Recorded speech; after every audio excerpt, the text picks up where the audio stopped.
I was about 17. I watched my mom struggle in perimenopause. It was just a roller coaster of emotions every time she would step on a scale, every sleepless night. And it was tough to watch. And she tried every fad diet you could think of, and nothing worked. That feeling deep rooted when you see somebody so close transform, it gave me more butterflies than when I would score a goal on a football pitch, which is when I knew I loved women's health because I watched my mom's transformation. It's almost like saying I'm scared to sing in the shower in case I become a pop star. It don't just naturally happen. I wish it did, but unfortunately, it's not the case. I always explain it too. And I'm like, well, why would your body want good for you or nice for you when you don't even like it and you don't even love yourself?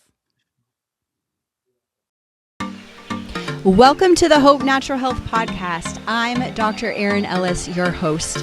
On this show, we discuss all things health, hormones, and happiness with a little side of this thing called life.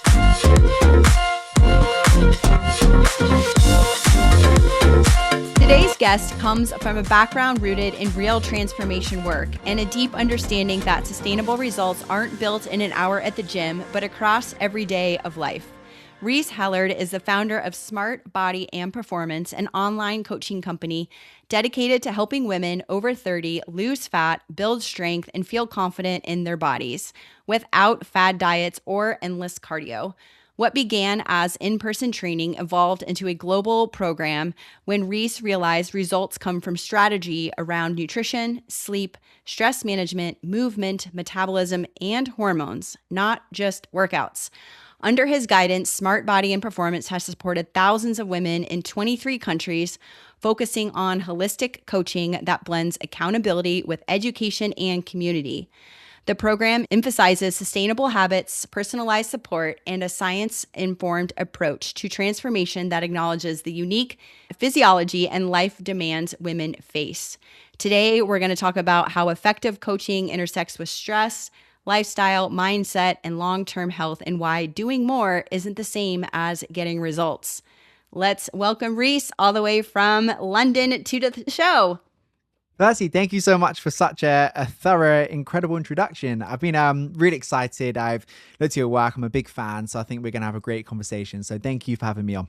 Yeah, excited about it. So before we dive into what our main topic, really give a little bit more about your background and how you got into this. Yeah, for sure. I mean, I grew up wanting to be a professional athlete. That was like my dream as a kid. I wanted to be a professional footballer, or the podcast I'm on from stateside is professional soccer player. I know you guys, I call it Yeah. football, you guys call it soccer, but I was about 17. I watched my mom struggle in perimenopause.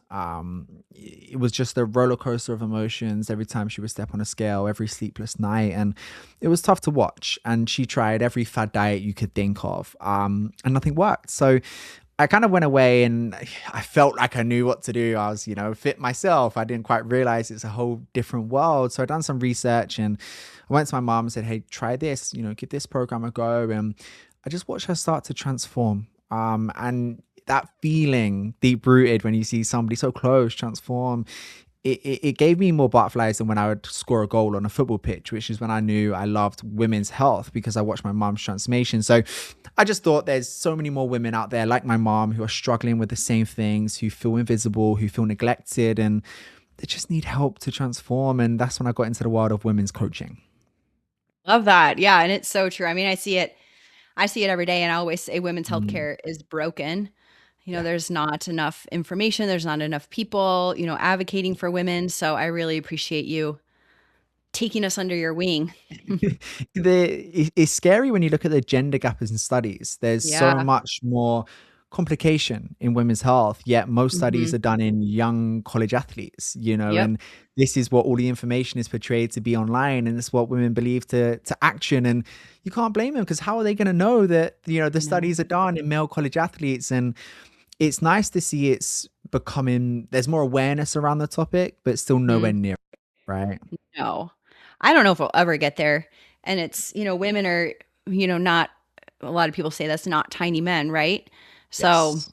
yeah, there needs And to be hopefully in the future, but who let's knows? see. Yeah, so many of the women I work with, they come to me, they say that they're doing all the right things. They're working out, they're lifting weights, they're eating a lot of protein, they're tracking their foods, they're pushing through, but their body still feels stuck. So from your perspective, what really shifts like after 35 or 40 that makes these, old strategies stop working? For sure.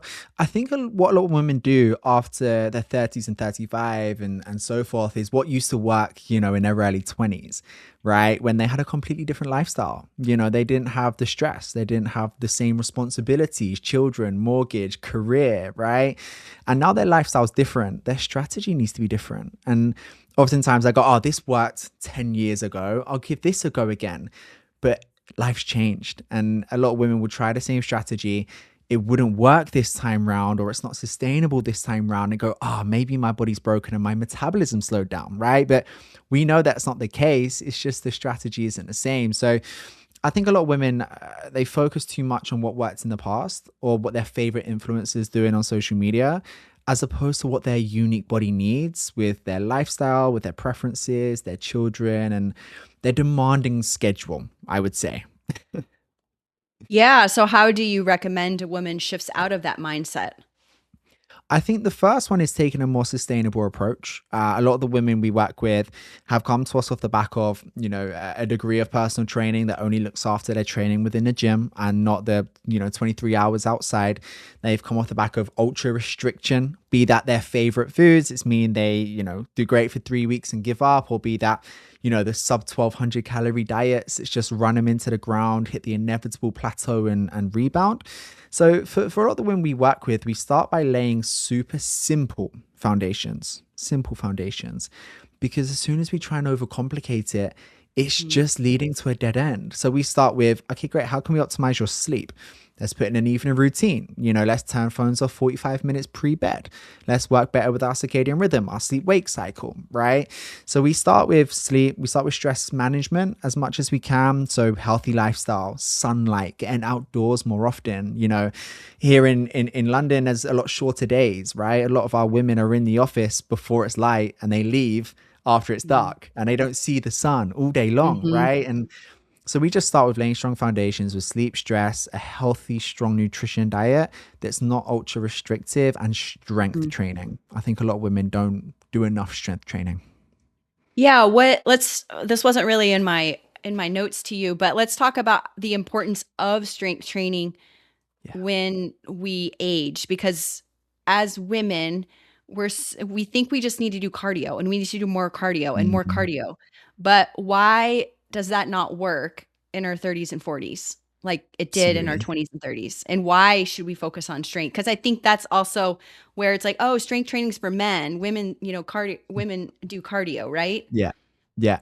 I hear it all the time. I'm sure you do as well. But if I do Yeah. weights when I get bulky, and it's like, it's Yeah. almost like then I'm scared to sing in the shower in case I become a pop star. It don't just naturally happen. I wish it did, but unfortunately it's not the case. But no, you're so right. And I think the importance of strength training goes beyond just aesthetics. A lot of women, they want a feminine, maybe an hourglass figure, whatever they feel comfortable in. But a lot of women, if they do too much cardio, they lose a lot of muscle tissue. They have that skinny fat physique. But beyond that is the Hmm. health benefits, reducing the risk of osteoporosis, creating Hmm. independence as we gracefully grow older.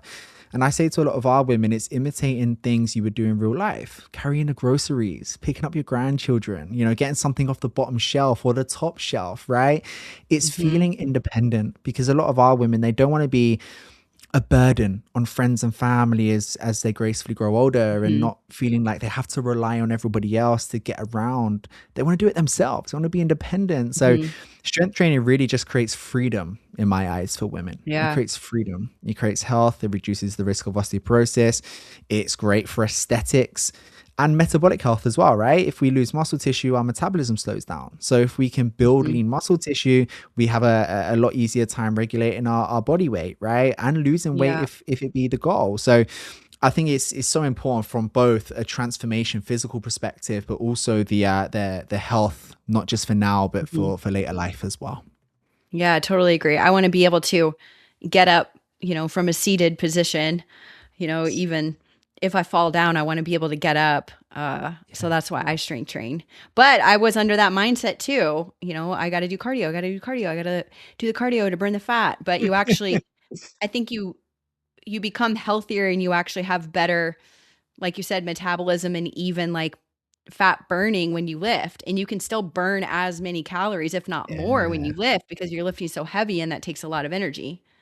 Of So, course. And for every 1 pound of body fat, we burn 2 calories a day in comparison to every 1 pound of muscle tissue, we burn 6 calories a day, right? So straight away, mhm. our metabolism is considerably faster. But I think it's important to be clear that cardio is great. Cardio is not an enemy, it's not a bad thing. But our Yeah. chosen route is less cardio. It's low Yeah. intensity. Like you can get cardio Yep. just from having an active lifestyle and hitting step targets, right? Yeah. Or a kind of a casual cycle on a watt bike. You don't need to be going 100 miles an hour, but Mhm. you know, most of our ladies, they get their training through strength and they have an active lifestyle, which works in, Yep. with their cardiovascular health and their heart health. Yeah, sign me up. I don't wanna be doing that crazy cardio. Yeah, so Um, many people is like, I do all these hit workouts. It's like, oh my God, I do you know. enjoy it? Absolutely not, Reese. Well, let's stop.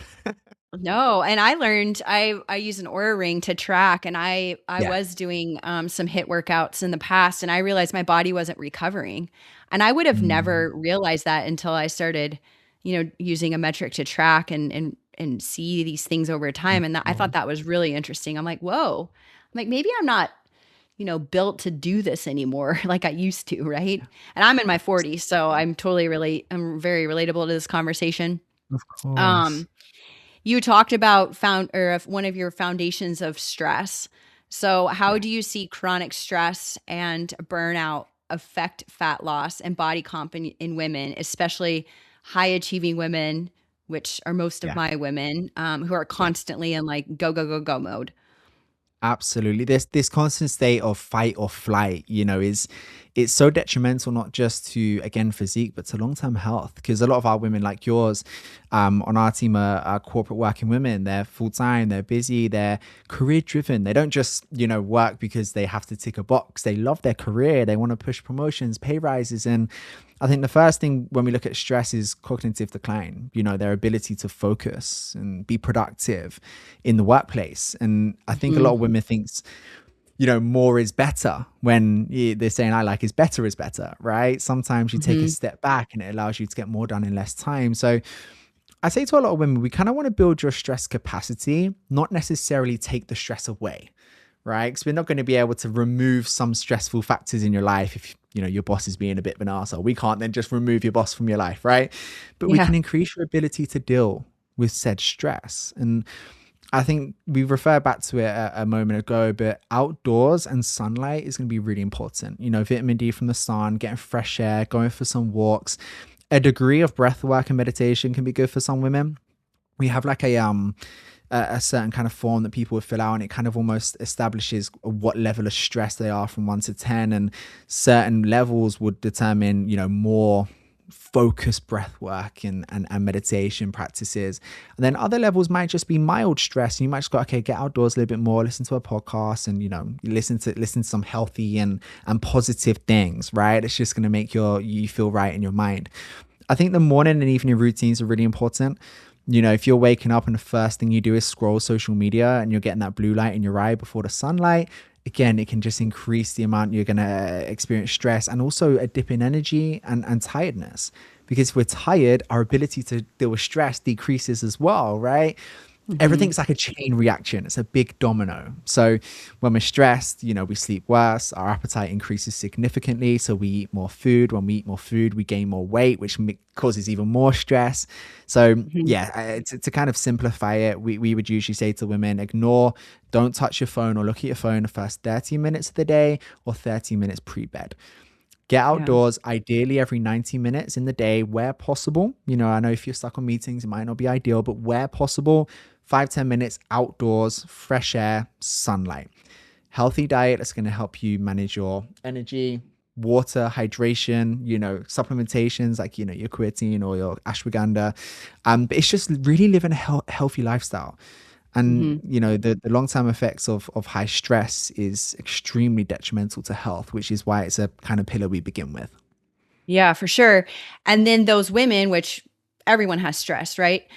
So, can you touch on how doing, more cardio, even maybe more restriction, more intensity is actually not helping them at all. It might be Oh, not making at all. their situation worse when they're in this chronic stress or even burnout state.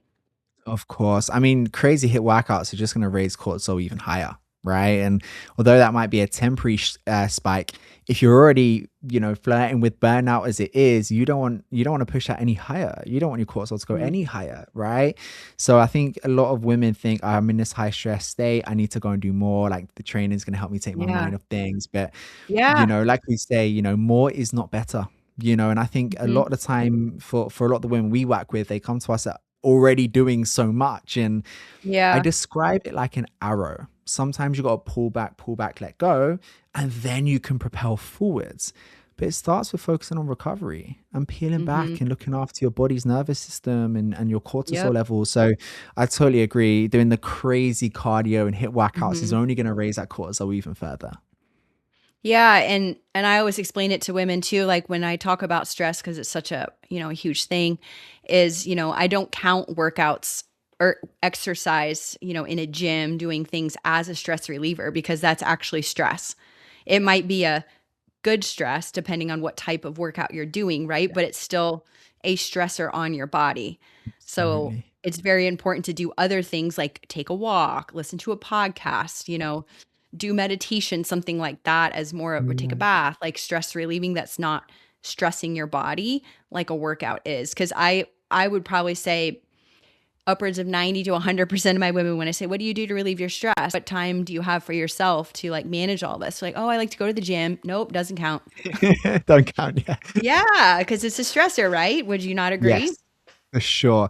And I always say to our ladies, well, downtime equals uptime, right? Yeah, So good. downtime isn't, working, it's not training. Mm-hmm. And in certain cases, I also wouldn't even say, I think going for a walk is great as a stress reliever, but if that's not what you would consider as fun, downtime Right. where wow, is that the time? That type of downtime where you go, oh, wow, time's flown. Like I didn't even realize when you're Yeah. with friends, when you're watching a movie, when you're watching a series, or when you're just Mm-hmm. chatting away with your partner, or you're reading a romance novel in a candlelit bubble bath, something that's actually complete switch off, where you're not Mm-hmm. thinking, your mind's not racing, you're not putting your body under stress, like training, for instance. Mm-hmm. So I think downtime, yeah, intentional downtime is something women neglect. Oh It's yeah.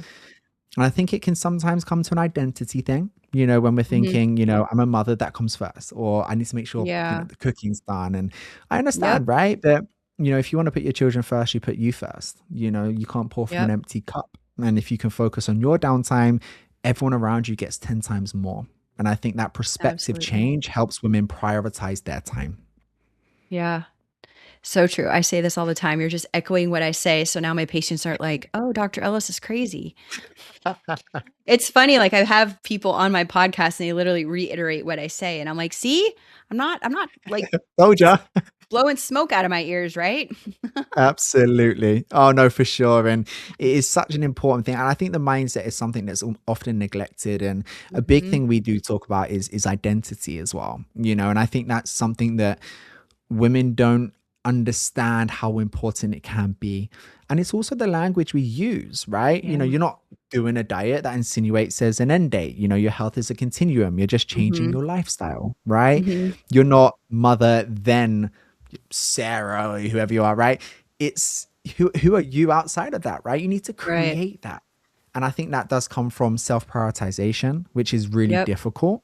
But a client of mine described it really well. If you're on an airplane and it says, when the oxygen masks come down, put yours on first before helping everybody else. Because if you run out of oxygen, you can't Mhm. help anybody. Right. Yeah. So for ladies listening, prioritize your downtime and your stress management. Yep. Not only you benefit, but every single person around you does as well. Mhm. Also with the mindset, like self-love is very important too. Mm, So women are 100%. we're really hard on ourselves. And, if you look at yourself in the mirror and you don't like what you look, you have this like negative mindset about yourself. So I always explain it too. And I'm like, well, why would your body want good for you or nice for you when you don't even like it and you don't even love yourself? Absolutely. And they look And at it's me a like, big you're right. Yeah, absolutely. And Yeah. it's also self-worth as well, because I think oftentimes when when anybody would prioritize something over themselves, it reduces self-worth. Of course it does, because it's saying I'm not as important as so and so thing, right? It might be, Hmm. I don't know, as an example, investing into your health and fitness, but you're thinking, oh no, I've got to do the house renovations. It's like, am I not as important as the house renovation or the holiday? Am I Hmm. not as important as the holiday? And I think that self-prioritization increases self-worth. And I think that's, Yep. a message for, your kids or your friends. It's a really, really powerful one. Yeah, for sure. So for women who are navigating, perimenopause, maybe even early menopause, in your opinion, what does smart training really look like? Like, how should strength training, recovery, and nutrition shift to support their hormones instead of fighting against them? Absolutely. Let's start with training. For me, I would say things like rest times. A lot of ladies think, oh, if I rest 30 seconds in between my sets, that's me training great. And it's like, no, no, no, not at all, right? You need to train for that. You need to rest, sorry, for the time necessary to hit your next set with a great intensity, right? So I think that there's such thing as obviously pulling back and recovering, but I think when you are, strength training, having a good intensity is still important, right? It's going to help us develop muscle tissue faster. So I would say smart training involves good intensity of resistance, but good rest times and smart rest times, and not overdoing it. You don't need to be in the gym for 90 minutes. You can get an incredible strength training session done in 40, right? If you're training smart, you're not scrolling social media or Mhm. chatting away to your best friend, doing a catch up, right? I get it, but if you're in the gym and it's intentional, you can be in and out in 40 minutes with a very effective training program. Nutritionally, for me, I think women need to fuel considerably better. I think women spend too many or too long thinking, okay, I need to fast for hours on end. They end up severely deficient in calories and protein. That's where we lead to muscle loss and metabolic adaptation. So I think actually for a lot of women that we work with, it comes to eating more, eating Mhm. more. We had I had a podcast. One of my ladies, Amanda, she's from California, and she was like, before she joined, she was eating such little foods and nothing was working, and she was like, I joined. You told me to eat. I think it was just over 2,000 calories. She was like, "What the hell?" Like her mom was like, "Are you sure? Like this, you're gonna gain loads of weight. Look how much carbs you have." And she's lost 60 pounds. She was like, "I couldn't believe that my body's actually participating." And it's crazy when you actually give your body what it desperately needs, the nutrients it needs, Mhm. hormonally and metabolically, how much more you're going to thrive. It's Mhm. insane, right? So from a nutritional perspective, I would say don't restrict yourself to the point where your body is screaming at you for fuel. And I think Mhm. lifestyle is just important for normal recovery tactics. Your protein, your good sleep, your hydration, your active recovery. So steps and walking is massively underrated, Mhm. massively underrated. You make it sound so easy, And but yet it's not. yeah. No, easier it is easier said than done. Do you believe that women need to, count macros and do macro tracking? I don't think there's a one size fits all. I don't think there's a Mhm. one size fits all. I think some women do not need to. They can Mhm. follow a different route. However, I personally believe, in my opinion, that it can be a good tool to create awareness and Mhm. education around what we're Yeah. putting in our body, right? And Yep. I don't think it needs to be an awful lot more than education and awareness. And I definitely don't think you need to do this thing forever. However, Yeah. if you're not losing any weight and you're like, oh my God, I'm stuck, why? It's not going to hurt to have extra data just to go, this is how Right. much calories I'm intaking every day. These are the macronutrients that's going into my body. All it Mhm. gives you is slightly better educated decision making, Yep. right? I didn't realize I'm having, 3,000 calories. These oils are stacking up. I can see in my food diary. These sources can be swapped over, Mhm. and maybe I can have smaller portion sizes. But that awareness from Yeah. tracking comes just from that, right? And the education. When you're tracking foods, you get better education surrounding food. And I do think once you do that for a short period of time, you can then stop and be able to be a Mhm. lot, you can be, you can intuitively diet a lot more sensibly thereafter, Mhm. in my opinion. How about Yeah, yourself? I had a discussion about that with the patient too, and I'm like, you've been tracking for years." I'm like, "At this point, if it's stressful for you to track and it's, it's a lot of work to Yeah, log your that's the other food, weigh side. your food, Yeah. all of that." I'm like, "You probably by now have a very good idea of what should go on your plate." Yeah. So Yeah. you probably don't Absolutely. need to track. And it's good, to pop in every once in a while. I just, Yeah. sometimes and I get the awareness piece, and there's so many coaches out there. They're like, oh, you have to track food, you have to count all your macros. And I get that, but I feel like there's got to be a better way. But I do tell women, I'm like, you should just log for a few days, see where we're even For starting. sure. I'm like, Yeah. you will be blown away by one, probably how little you're eating, and then when we break it down with the macros, you're probably not even getting close to what you should for protein. You're Yeah. probably way eating, more carbohydrates than you should. Maybe your sugar count's higher. You're not getting enough fiber, like all of those things. But once you understand that, then we can build around your plate and what you're already working with so that For you sure. can get more of the foods or even less of the foods that you need. Because it's hard for women, like you mentioned in the beginning about restriction. It's like we don't want to restrict because then that sets us up for failure. And Yeah. you want to be able to go to the birthday party and have what you want and not be like, I can't Yeah. eat that because it's not in my macros or it doesn't fit in my macros 100%. or I didn't plan for that today, right? Yeah. I mean, if you have one bad day, it's not going to ruin your entire plan.